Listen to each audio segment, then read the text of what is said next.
So here's the spring that we dug out. Kobe and I dug this out about 2 months ago. Clay bottom, pulled all the muck and all the clay out. It's about 4 feet deep and about 6 feet wide or so.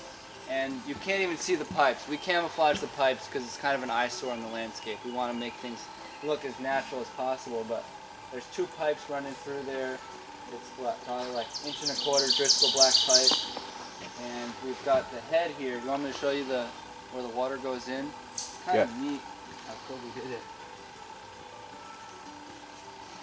See if I can do it without falling in on camera.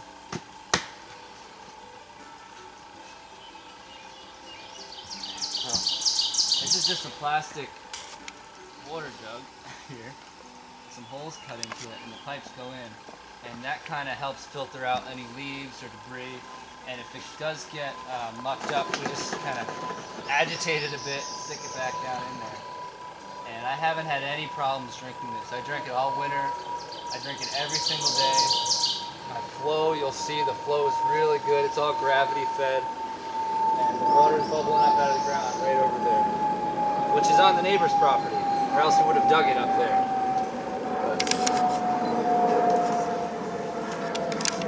Every little bit of rain we got, it was just a slippery mess. So we couldn't even work in here. So we laid this down as a floor for stability, and it's really been good. But he told me anything you add to mud, you're just going to get more mud. So we laid these rocks down, these flat rocks, and it's worked so well. And then I just threw up this structure. All I had basically was a saw, an axe, and a level. And I put all this together. I didn't use a measuring tape. Oh, I used a screw gun too. And screws, you know.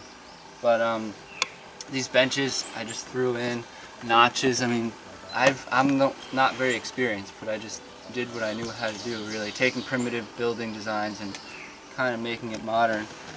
So that's the shelter. It's just a tarp shelter. I'm going to be putting a moss roof on this in the fall, so it'll be a living roof, so it'll look really cool. And so this is kind of a bench for this eating area, and on this side it becomes kind of a counter. Got a counter here. I'll show you the water flowing in. Pretty good pressure here. Check that out. And that's all fresh, clean drinking water. I drink out of it every single day. I'll show you the drain in a minute. Got shelves and counters and food storage areas down here. It's still at the ending phase of construction, so a lot of the finishing work hasn't been done yet. Now, you'll see when I turn on my faucet, it just drains right in here. So this is my gray water system.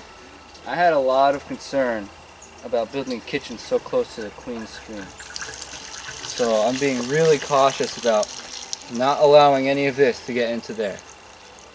This is not overflowed once. What it does is it goes down, it filters through really slow. I'm really conscious about how much water I use. It drains through the ground, gets filtered naturally before going into there, and I'm not worried about anything like that. The overflow system is through a gutter, and I'm going to attach it to more gutters and just run it out to a leach field that way. But in 2 months of using this system, I've never had it drain overflow once, and that was the wet season, you know. So I'm not worried about it overflowing. Maybe if we get a hurricane through in the fall at some point, it might overflow for a day, and this is my overflow. It's going to head that way to a leach field. So this system is working better than I originally thought. It's working really well. And we're entering the dry season, so I'm not really worried about it overflowing at all. I'm pretty happy with my gray water system staying here. Ideally, I'd like to be growing some plants around this area, cattails and stuff, but with the partial sunlight, it's hard. I'm running into a lot of issues with partial sunlight out here. And then I'll connect up the leaching system over there. It creates a little dam. This flow is a little bit much right now. I'd want it a little slower, because see how it agitates it and then it falls over. But these are red oak acorns that I've been leaching for a few days now. And there's a better system. This is a prototype that I'm just like figuring out this process, because there are people leaching acorns out there all over the place, and I'm trying to figure out what's the most practical way to do it in the woods. And I've got running water, so that's like a huge head start. I'm going to move out away from this plastic container up over to the soapstone sink at some point during the summer. This is like an experimental batch. It's about 2 gallons of acorn flour, which came from about 5-gallon bucket of acorns that were dried and processed through. And this is food that will last me a few weeks, you know, just me out here. It's a pretty good amount of food. And the tannins are what's the problem, you know, we got to leach out the tannins. So that bitterness out of it. yeah, so we're trying to figure out a way that we can get that out the fastest way possible without losing too much. And what this does is basically it flushes out the system and the water will overflow over the side. It's, like I said, the stream is too much right now. See all that cloudiness that's popping up? I don't want to lose that, so I'm going to let that settle. This should be more like a gentle trickle, which I can adjust, you know, easily with the. And then it overflows. I let it run like for a few hours. I turn it off. I agitate it, stir it all up, and let it settle down for another hour. And then I just repeat the process. And probably about 20 rotations of that should do it. So I'm pretty excited about this system. Working out the kinks. I'm going to be designing, already in my head, I'm designing a more efficient way to do it.